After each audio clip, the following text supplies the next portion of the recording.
action. Right. On my radio show, I always introduce myself. I will say my colonized name is, Clayton Earl Duncan, and we all the natives that call themselves Pomo, we all got last names that belong to European people. Brown, Duncan, uh, Taylor, just all these names that, the native people carry around today. And a lot of those people were, murderers, pedophiles, and we still got these names. And what I've seen too is like when the Indians are like partying or something, they say, well, I'm a Duncan, and I'll fight for that name. It's not even our name, Right. But see, this was all indoctrinated.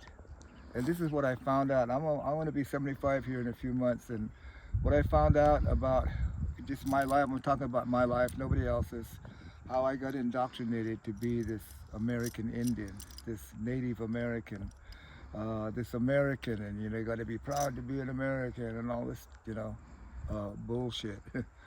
I'm not proud to be an American.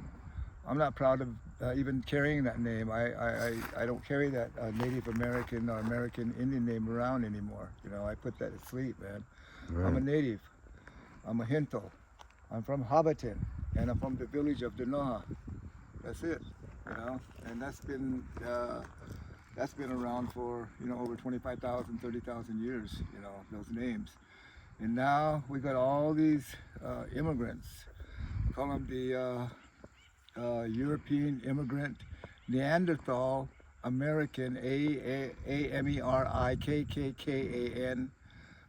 hypocritical terrorists, because this is how they took the country, just by using those, words, that energy. Our people, um, and I could probably say all Native people in what they call America now, we call Turtle Island, lived in a world of harmony, in a world of balance, in a world where you had to use this positive energy of prayer, of this love, caring, sharing. And that's the only way you could keep balance and harmony. When you talk to white folks now, they all say, well, you Indians did this, and you Indians did that, you Indians fought each other, and you Indians, we didn't have wars where we killed 10, 20, 30,000 people at a time like the European people did. There weren't wars like that. The wars I've heard on the plains where you kill one or two guys, the war was over, and then whoever killed that guy, well, this family had to pay this family either horses or food or, furs or whatever. But that's the kind of, fighting, I've heard about. And the fighting that you guys, I mean, the Americans talk about, that's the kind of fighting you guys do. And so keep it to yourself. But it's, they don't know. Nobody knows about our history. Our history is not taught in the public schools. Uh, America, all they do is indoctrinate you to be this good American, and how great America is and how great it was built, and tells nothing about the death, the 150 million people that were slaughtered. Over 4 million here in California were slaughtered, and all their land was taken, all their resources taken, and only like 16,500 survived. So all of us natives now, we carry that historical trauma DNA. Every one of us, if you're a native, you're carrying that in your DNA, that historical trauma. It's in you already. And it's not going to go anyplace until we start healing it. And to me, healing it is when people start giving us respect. Right. And like naming towns after pedophiles and rapists and murderers is not respecting us. You're telling us it was okay what these guys done. It was okay for them to rape these little girls, because you don't care about those little girls. And so that's what I see in America, and that's what my fight is. And I don't know if it's a fight, you know what I mean? I feel like all I'm trying to do is wake the white man up and say, look, you're on somebody else's land, and create a notion on somebody else's land, and I don't think that he's really happy with how you did this, because you're using his name, manifest destiny, that you were sent here to do this in his name. you know, and that's ugly. To cut a woman open, take her little baby out, then scalp that little baby, then sell that hair of that little baby. Well, this is what you've done, America, here in California, to the Native people. And you had almost a $2 million bounty on them, you know, and you sold their heads for $5, and you know, just on and on and on, all these stories, you know, and they're finally coming out. I know you don't like to hear them. I know you feel uncomfortable when you hear those, but I'll never stop telling those stories, you know, until I could see.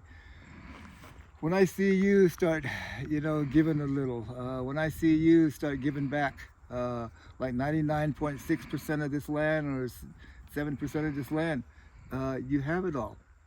And the natives don't even have a 0.5% of their own land, you know? How'd that work out, you know? How'd you do that, you know, with your guns and your, you know, your negative energy? Well, that ain't Creator's world, you know? Creator didn't, He created us here. He created us in the same environment as the oak tree.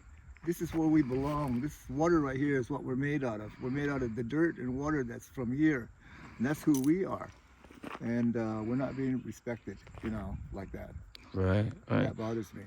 So what's the significance of this place, and why is there a plaque behind us? Well, what they did was they thought it was like a battle, right? Oh, the white man beat the Indians, you know, and they conquered them, and so they want to, you know, praise themselves.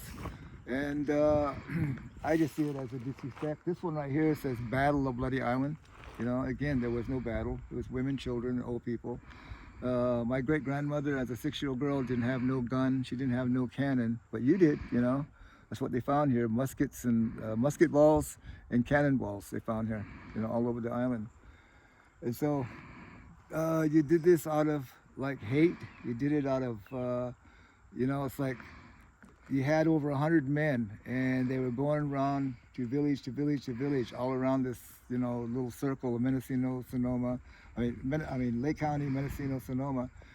And not only were you killing innocent people for 2 pedophiles, you were also looking for this land, looking at the land that you wanted. And you was picking out the land. Oh, I want, when I come back, this is over, I want this land right here.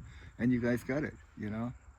You just took the land, you know, without paying nobody or anything, you know. And we've been here for over 20, 30,000 years, and you just took it. How can that happen? You know, it's not right. It's wrong. And that's the message I'm going to keep on putting out there on the radio, and that's the message I'm telling my kids. I got a little girl here when she's 5 years old, and I keep telling her she's going to be a lawyer, and she's going to sue for California back, you know. I think Maine did that. The Indians over there sued for Maine back, I think it was, and they got 10% of Maine back. Oklahoma got half of Oklahoma back, you know. And so we got to get those suits in here. We got to get these stories out, you know. We're human beings. You tried to exterminate us, but you know, didn't do a good job, because we're still here. And again, we did 25 years of ceremony to forgive you. Now what you going to do about that, you know? Right, right. So, who is Lucy Moore of the Lucy Moore Foundation? Okay, Lucy Moore, her native name was Na Sequa. That means quail top. And her father was Chief White Plume. Okay, we didn't carry last names, you know. She was just probably from the White Plume family. And her father was a bear doctor, and her native name was Na Sequa. Okay, when she got older and started getting the influence of the white people and stuff, I guess she took that name, Lucy. And my great-grandfather, he was from the Lucerne area where we're at today. Well, that village right there was called the Chicombe village. And she got with him anyway, his name is, and he took that last name Moore, you know. And so again, we're carrying all these white men names around, you know, and so Moore is one of them. So that's how she became Lucy Moore. And But it's your grandmother. That's my great-grandmother. She was a 6-year-old girl that survived her. Her mother was probably in her 20s, you know. And the father, Chief White Plume, he was with the other guys in Out Mountain hunting when this happened. So these villages on this side, on this northwest side, there's about 7 villages. Well, they're the ones kind of stuck together, came here together, went hunting together, went, you know. Right. But they go from the Lucerne all the way to Blue Lakes over there on Highway 20 there. Wow. So during the battle, she was present and she hid out. Yeah, she hid under there was like, this was tules all around this island, tules, all these tules, and so she was hiding underneath the tules, and they reamed out these tule reeds, and she was breathing through the tule reed, you know, and her and her mother were underwater while all this killing was going on. And she goes, after they stopped, when you heard the noise stop, and they finally came up, and she goes, there's just all around, there was nobody alive, you know, everybody was dead, you know, and just blood all around the water and stuff, you know, and these soldiers were going back over this way, I guess. But yeah, she said, so they went north. They went up there in the mountains, and they stayed up there for about a month, she said, hiding, until they found some native people, and then they went with them, and they finally got back to her husband, my great-great-grandfather. But yeah, you know, and her and her mother was in her 20s, and she was 6 years old, and they lived up in the mountains for a month by themselves without, you know, so they must have knew the land and knew the food and knew all of that, you know. Right. So Wow. they did it, and so we're here, you know. And then a lot of the native stories on native land all over the United States, you'll hear a lot of these stories about the grandmas, what the grandmas did. The grandmas hid, the grandmas did this, the grandmas did that. You know, so if it wasn't for our women, you know, maybe none of us would have been here, you know. So Wow. But- So this is where it happened. Sorry, what were you gonna say? yeah, well, now we got a civilization that thinks patriarchal, you know, and we were matriarchal, and now they think patriarchal, but all their culture and their way of living is completely opposite of the way we did it. You know, theirs is destruction, take, you know, destruct, contaminate, pollute, and they call that stuff great. You know, Right. it's silly. Wow.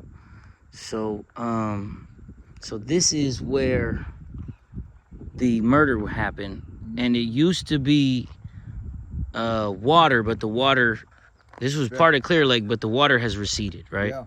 Yeah, they took all of this out to do rice, the rice fields that they had over here, and I forgot what else they grew, but they found out, man, this was like the cleaning area for the lake, you know. The water come off the mountain, go through all these tules, well, then you get a clean water in the lake. Right. Well, you know, and it's like now, in the 50s, when I swam, you could see right down to the bottom. It was clear, real clear. You could see right through it, through the water. No matter where you went around the lake, it was clear. Look at it today. It's all green and, you know, algae looking, and they're trying to say, oh, it's been like this for, you know, thousands of years. No, it hasn't. No, it started when you came here 170 years ago. You guys started it, and you guys did this. Wow. Can you educate the people about the mercury problem in the whole county? Yeah, well, you know, the Elam, that's the Elam people down there on the other end. They did that mine over that sulfur bank, you know, the mine, they called it. And the tribe used to be called Sulfur Bank, and too. Yeah, after you start doing that sulfur, mining the sulfur, well, it just made the holes bigger for the mercury to come out. Because it was coming out already, but not as much, right? And now it's just a whole bunch is coming out now, and it killed a lot of people at Elam. You know, I have a friend down there. His whole family died of cancer, and you know, and I hear somebody else in the family now that has cancer. You know, in his family, and I'm pretty sad about it though. But that's what's happening down there, and you know, they're supposed to fix it, but you know, I don't know when, but it's supposed to have the project's supposed to be coming up where they're gonna try to clean that up. You know. Right. But it's, you know, again, it's what's his name? The liar, pedophile that's in the presidency now. He say he's talking about drill. You know, and he stopped that Paris Accord thing, and what that's going to do is going to open up all the indigenous land, you know, for mining and for destroying, contaminating, polluting. In Dene land, when they did the uranium, not only did they dig all the uranium out and stuff, but they left the tailings outside. And then the kids were playing on these tailings, and the wind was blowing where they had to breathe these tailings. Now they're having birth defects, and all this stuff's happening to that tribe. Tailings? What are Yeah. tailings? It's like when you dig, so you dig a big hole in here, say there's uranium under this rock, and you dig and you get the uranium and start pulling it out. Well, instead of putting this dirt back where it was this contaminated dirt back, or putting it away or something, you just leave it out here. There's a tailings. Oh, It's so tailings. it's like, yeah, like a literal tail. Yeah. Wow. And then it contaminates pollution. So that's how I see America: contamination, pollution, Sodom and Gomorrah. You can go to a city and buy a little girl, buy a little boy, buy a dog or a cat to have sex with. You could do anything like that here in America now. Not that I'm on the internet doing this shit, what I'm saying, but I know it's happening. There's a lot of sick stuff out there. And then when people get on that alcohol, it seems like it's a little more easier for them to do, a lot of these negative things. My brother, well, he was my cousin. He was 19 years old, and I called him brother. He was like him and my real brother were about a month apart. And he got shot in Oakland by another Indian guy. Shot him with a .300 Savage rifle and kind of picked him up in the air, turned him around, and he fell and had a big old hole in his side right here. Well, he was 19 years old, and it really, hurt me bad. I really like that guy. It's my bro, man. And anyway, 6 months later, I have this dream, and he's like walking down this knoll on this road, and he goes through these big old iron gates, and he starts walking toward me, and I saw him. Hey, Johnny! I went and ran over him, and I grabbed him. Hey, you okay, bro? And he goes, yeah. He says, man, I'm in the spirit world, man. The spirit world is beautiful, man. We play basketball, baseball. We play anything we want. There's no alcohol or drugs or nothing. The family's here, and Right. just telling me everything about the spirit world, and telling me it was cool. And anyway, and I was standing there listening, and I was holding him. I could feel his body in my, in my arms. I could feel his body, in my dream. And I asked, well, who's this guy? I said, who'd you bring with you? He goes, that's your brother Daryl. My brother Daryl died when he was 1.5 years, and I was 3 years old. And he's the same size I am, long hair. And I grabbed him, and I just start crying, holding him, and he goes, don't cry, bro, man. He goes, and everything's cool here, man. Just like Johnny said, he goes, we're here with the family, and everything's cool, there's no, it's all positive energy, He goes, you can go back if you want. He goes, you need to go back with us. I said, I can? He goes, yeah. I said, oh, man, all right. So I hugged around them like this, and they hugged around my waist, and oh no, I had them around the waist, they had me around the neck, and then I started walking with them back over this knoll. And just before we got to going over that knoll, I said, well, wait a minute, guys. I said, I can't go with you guys. I got things to do. And I backed out, and I started falling. And when I woke up, I was like soaking wet. It was like sweat, So the medicine man told me, your spirit traveled, and you got to see your bro and all that stuff, So, and the same thing happened to me with my mom, She, told me don't feel scared about changing worlds. It's not, it's nothing frightful about it, The spirit world's beautiful, So I'm not too, really scared about dying or getting killed or anything like that. It's just, I want to wake our kids up. Right. Come on, you guys all got purpose. You guys got something to do, and it's not being the best drunk or the best alcoholic or the best, drug addict or you got purpose, man. And it's to help people. So. Right. And so the event tonight. What's going down tonight? Well, I'm running for the chair for our tribe, the chairman for our tribe, and the election's Saturday, and. So I invited a lot of the tribal members, right over here by the casino, to come over and have dinner tonight, and they can talk, and gripe or talk or, share what they want to see in their res, or and just kind of see if I get some support, and then I'm bringing some of these non-natives, friends of mine there, and I want to introduce them, because just because you're not on the council, you're not on the board or whatever, well, that can't stop me from doing things here, in this county. So if every one of us took on a project and did it, just think all these things that would be happening here, the changes that would be happening here. So just want to share with you guys. These are the people I'm working with when I'm not, doing on councils or anything. These are the people that that's helping me now. When I tried to change the town's name in 2007, I was by myself and I didn't succeed. So I got on the radio in 2007, 8, and I was going, why do I have to go around changing these things like the mascot and the town names? And, you white people's the ones who named these after these murderers and pedophiles and all that. So why don't you guys get out there and start changing these names? I said, Right. what I need is a strong white woman that'll work along with me, and we could work together to do this project. Well, this woman that's coming tonight, her name is Lorna. She lives in Kelseyville, and she answered the call, and she started this group called the Citizens for Healing, and they're all non-native people, and they put an application into that name change people, and then it just blew up from there. Now the tribes are involved with resolutions. A lot of young kids are involved now. It just kind of blew up. This little fire started a bigger fire. Right. So that's kind of like what the message is. Little fires start big fires, so don't be afraid to make a decision, that's going to help the people. They said this Redskins team would never change their name. They said they would never do it, ever, never. It's changed.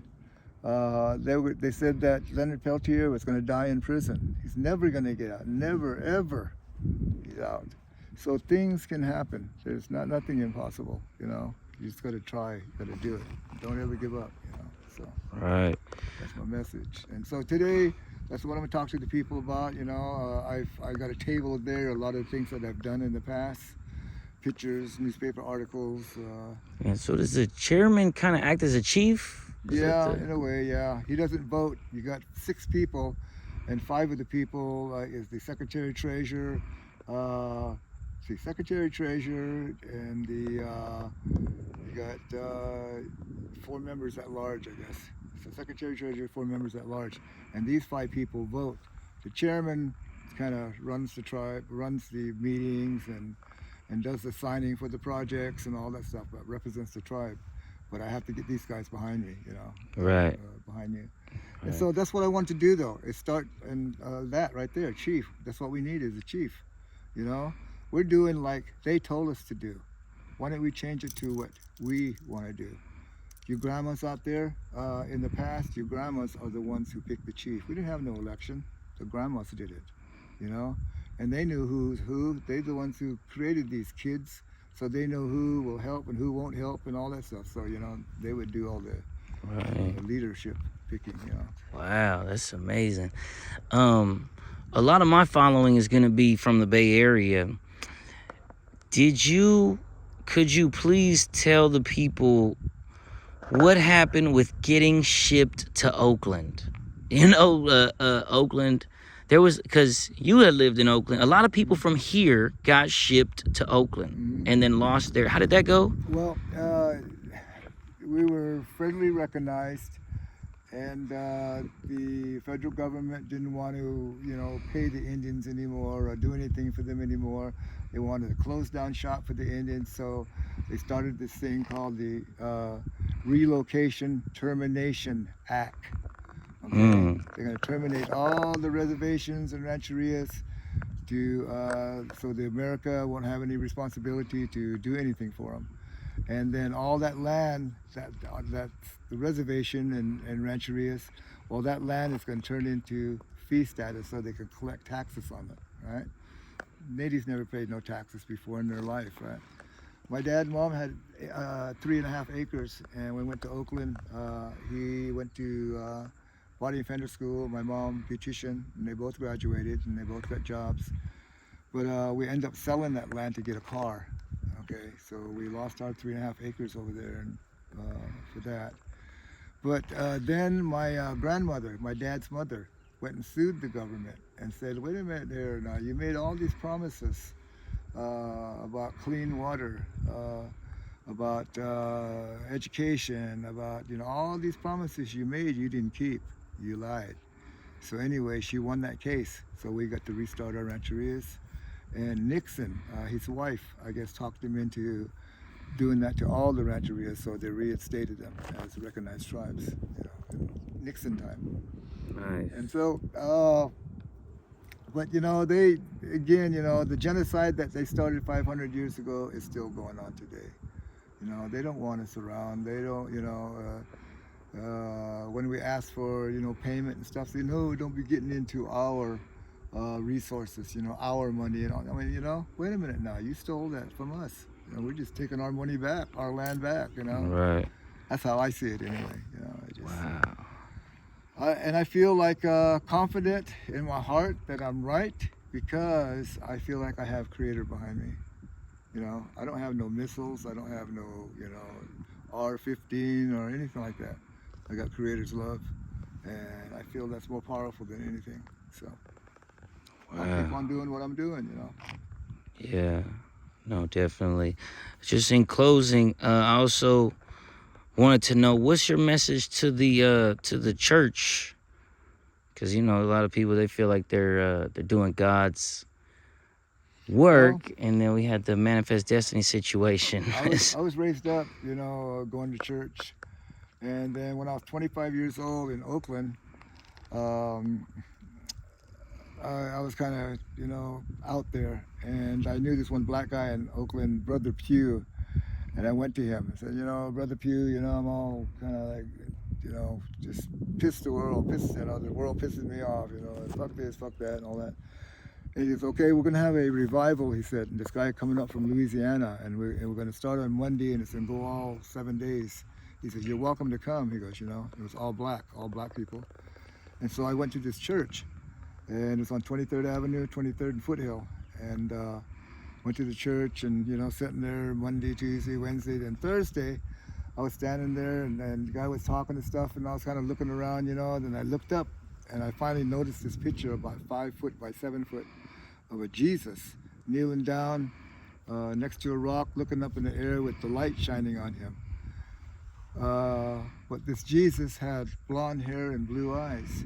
And I looked around and saw all these black people, and kind of looked at myself, it's like, what the hell am I doing? Standing here praying to Custer, praying to somebody like that, which all they did was kill us, steal from us, and then lie to us, And then anyway, so I said, no, I can't do this. So I walked out. I was respectful, quietly, and I walked out, and I never go back to a church. Now I find out the Russians opened up their archives, and they found out that Jesus is a black man. Okay, so the white man, when he did his New Testament, he turned everybody white, including Jesus. If Jesus is white, his father must be white, right? Right. And so this, so it was all brainwashing bullshit. You know what I'm saying? And so they use that manifest destiny. Well, God sent us over here to teach you heathens how to be, to praise Him and stuff. Well, you did this with killing 98% of us. You did this with stealing everything from us. Then you come with the Bible saying, "Thou shalt not kill, thou shalt not steal." That it's hypocritical. It's bullshit. You're bullshit. So as a young man, my mom, she saw, in Oakland, I'm not the best fighter, but I was a pretty good street fighter. And my mom seen this anger in me and asked me, why you like to fight these white guys and beat them up and all this stuff. Well, Mom, look what they done, they're murderers, they're thieves, they're this and that. And I was good in math, so I thought maybe I could become a scientist and I could invent a serum like COVID or something, but it would only kill white men. And maybe I could get, rid of 100 million white men before I die. And that was kind of like running through my mind, right? And then my mom came to me and asked me why and all that stuff. Then she told me about Grandma. When you was born, Clayton, 1950, April 6, 1950, well, we stayed with Grandma. And Grandma took care of you while, I took care of her house and her, food and all that. Well, Grandma took care of you. And you, hung out with her all those 4 years of your life, 1 to 4 years old. And she goes, every morning, she'd get up there and pray. Every evening, she'd go outside and pray. And then I'd send you out there to go get her, bring her back inside. You'd bring her back inside. Well, Grandma was praying that I found a thing about the Flint Man. The Flint Man, they said he had the power of Jesus. He could walk on water. He could bring people back to life. Well, he was from that area by the mountain, on the bottom of the mountain, the Big Valley people, the Habenipo people. Well, he was from that area. And he told the people, he says, one day these strange people are going to come here. and they're going to do all these bad things to you that, the Creator taught us not to do. But we're not to fight them. We're not to be angry or revengeful. We got to try to get along with them. They lost their moral compass. You got to teach them how to be a human being again. And so that was his message, the Flint Man. So my great grandma, she was, praying that message, to, I hope, she didn't want what happened to her family and stuff, And so she stuck that prayer in there about the Flint Man. This is what the Flint Man said, this is what we got to do. And so that's how the sunrise ceremony of forgiveness started. Again, we did 25 years. Today it's going to be 26 years this year. Wow.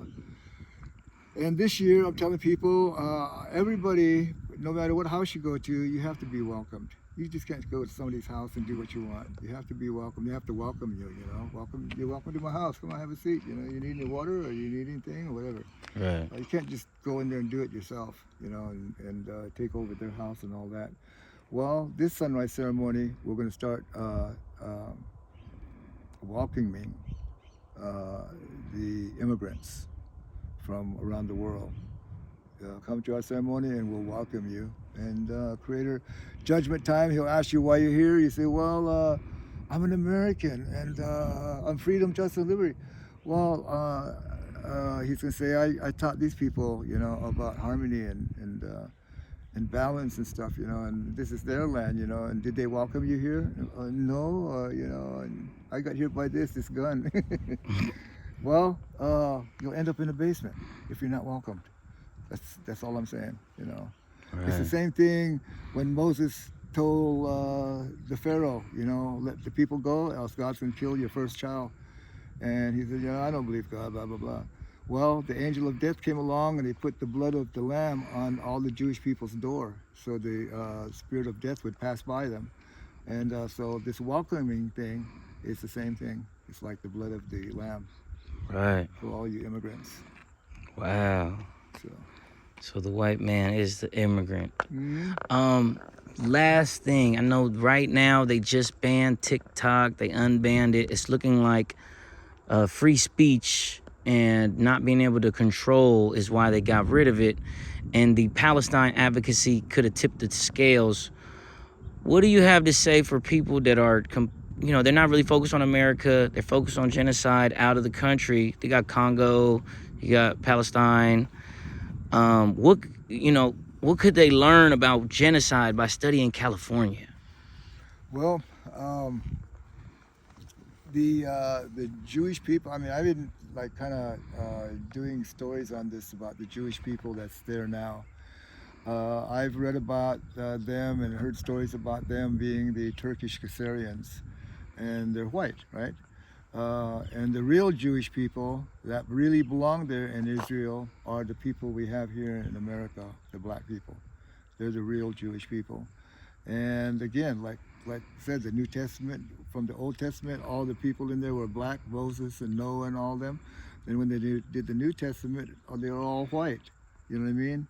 And it's these white race of people is trying to say, no, we're the God's chosen people. We should be in control. We should have all the money. We should have the fur. We should have all the meat and the good water. And you know what I mean? It's like just one big lie, No, you're not superior. You're not, you're not, It's like, but we'll be your brother, and that's what I'm telling people, I'm not here to say all you Europeans and wherever you're from, go back to where you belong. I'm not saying that. All I'm saying is, long as you're here, have respect. Have respect for our mother. She's the one who provides for us, and and then we just do everything disrespectful toward her. This one lady, she had a dream about the mother of all mothers, and one of the things the mother of all mothers talked to her about was, you people, we taught you how to survive with harmony and balance, and your people aren't doing that now. You're living like them, and the way they're living is like complete destruction and Right. pollution and contamination of your survival. It's not going to work. And so there's a lot of things you got to do to make it happen again. And and it's all about. I have the dream.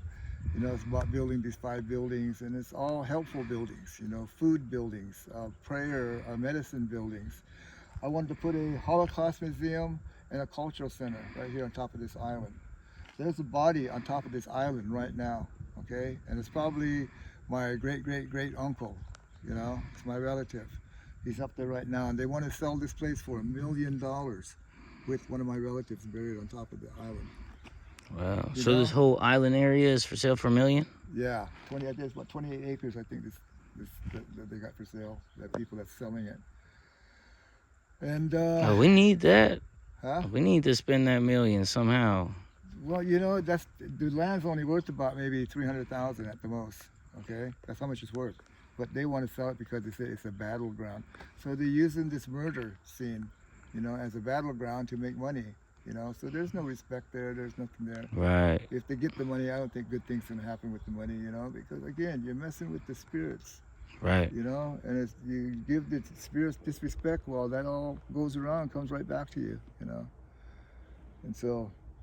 And it's, so anyway, so a lot of these white folks, calling out and stuff like that, and they're coming to help and all that. Well, and white folks listen to white folks more than they would listen to me. For sure, Right. So. Okay, definitely. So this lady tonight, I'm gonna introduce Lorna. That's the message I'm gonna tell my family. Even though you don't see me out there on the res and part of the board and all that stuff. It's like I'm doing my own thing out here, and these people right here I'm gonna introduce you to are helping me more than my own people are. Yeah, that's how it usually goes. Yeah. Yep. Well, let me let you get her out of here. Thank you so much. All right, man. So I was telling people I'm meeting with the chief. So that's not really inaccurate, or we'll find out on when you get elected, basically. Mm-hmm. Yeah, well, it's like, so I'm trying to convince these people, this never happened before. People, they run, we get a background check, and they put their name in there, and then we vote. But nobody gets up to say, well, this is what I'm gonna do, this is, my objective, this is what I'd like to do, this is what I did in the past. Nobody says nothing, So I'm trying to say, no, you got to get up. Like, what the kid's going to do? It's like so far in the last 10, 20 years, we haven't seen anything rebuilt or nothing, I mean, I was in there from 83, 82, 83 to 89. And in that time, we planned and got the money and developed our water and sewer, our electricity, our 43 pads for 43 homes, a tribal center, a big pad for our tribal center, and a tribal center, and the casino. We did that in that 7 years, 6 years, we got that done. And now and we didn't get paid. We didn't get paid shit, but we did it, right? Now these kids are giving themselves $2,000 a week, and we ain't seen shit, Right. That's what I'm trying to say. Come on, man, you can't do, we can't just give our money away like that. When you kids, if you don't know how to do it, be truthful about it, Right. If you don't know what to do, be truthful about it, Jeez. But we need somebody in there to start writing grants, starting businesses. We all buy clothes, we all buy food, we all buy, oil changes and all this stuff. Well, why can't we just have our own and pay for our own, stuff? Right. It's time. Yeah, no, that's good. Well, I'm gonna call you the chief. I'm gonna refer to you as the chief. Well, this guy at the standard station over there, at the end of 29 and 20 right there. Yeah. His name is Mohammed. He's from, I forgot where he's from, way in the East, Middle East someplace. But he had a station over there in Nice, standard, and then he bought that place and he built that right there. It's doing pretty good.